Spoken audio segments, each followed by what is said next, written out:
বাংলাদেশের রাজনৈতিক পট পরিবর্তনের পর বিভিন্ন ইস্যুতে ভারতের সঙ্গে ঢাকার সম্পর্কে অবনতি ঘটে। তার ধাক্কা গিয়ে লাগে দুই দেশের বাণিজ্যিক সম্পর্কেও। দ্বিপাক্ষিক সম্পর্কের এই টানাপোড়েনের মধ্যেই পাল্টাপাল্টি পদক্ষেপ নেয় বাংলাদেশ ও ভারত। এতে উদ্বেগের মধ্যে পড়েছেন ব্যবসায়ীরা। দুই দেশের উত্তেজনার মধ্যে পাল্টাপাল্টি বাণিজ্য নিষেধাজ্ঞাও আরোপ করা হয়েছে। শুক্রবার বিবিসির এক প্রতিবেদনে এ তথ্য জানা যায়। প্রতিবেদনে বলা হয়, গেল এপ্রিলে ভারত থেকে স্থলপথে তুলার সুতা আমদানিতে বিধিনিষেধ আরোপ করে বাংলাদেশ। মূলত স্থানীয় শিল্পকে সস্তা আমদানির প্রতিযোগিতা থেকে বাঁচানোর জন্যই এই পদক্ষেপ নেওয়া হয়।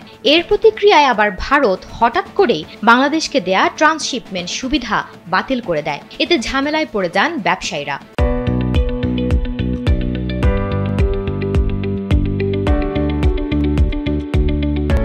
কেননা এই ট্রান্সশিপমেন্টে বাংলাদেশি পণ্য ভারতের স্থলবন্দর ও বিমানবন্দর ব্যবহার করে রপ্তানি হতো অন্যান্য দেশে। ভারত জানায়, বন্দরে যানজটের কারণেই হুট করে এই পদক্ষেপ নেওয়া হয়েছে। বাংলাদেশের পোশাক শিল্প সুতার উপর নির্ভরশীল, তাই বাণিজ্যিক দিক থেকে এই উত্তেজনা বড় ধাক্কা হয়ে এসেছে। ব্যবসায়ীদের এখন খুঁজতে হচ্ছে আমদানির বিকল্প রাস্তা, যেখানে এই রুট ব্যবহার করে মধ্যপ্রাচ্য ও ইউরোপে 7 দিনে পণ্য পৌঁছাতো, সেখানে এখন সময় লাগে 56 দিন পর্যন্ত। ওদিকে আবার ভারতের পোশাক প্রস্তুতকারক সমিতি স্থলপথে বাংলাদেশি পোশাক আমদানি নিষিদ্ধ করার আহ্বান জানিয়েছে। প্রতিবেদনে বলা হয়েছে, ভারত তাদের উত্তর পূর্বের রাজ্যগুলোতে জিনিসপত্র পাঠাতে বাংলাদেশের বন্দর ও রাস্তা ব্যবহার করে, যা তাদের সময় এবং খরচ উভয়ই বাঁচায়। তবে কর্মকর্তারা বলছেন, যতটা পণ্য পরিবহন হওয়ার কথা ছিল ততটা হচ্ছে না। বাংলাদেশে কঠোর ভারতীয় ভিসা নিয়মের কারণে ক্ষোভ বাড়ছে। আগে পর্যটন, ব্যবসা, শিক্ষা ও চিকিৎসার জন্য প্রতি বছর 20 লাখ বাংলাদেশি ভারতে যেত। গত কয়েক মাস ধরে ভিসার সংখ্যা 80%-এরও বেশি কমে গিয়েছে।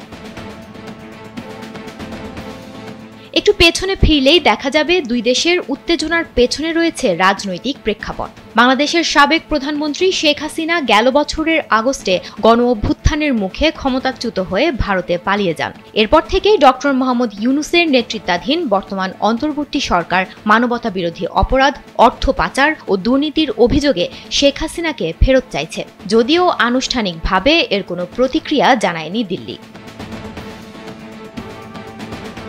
সুমনা মোস্তফা, কালবেলা।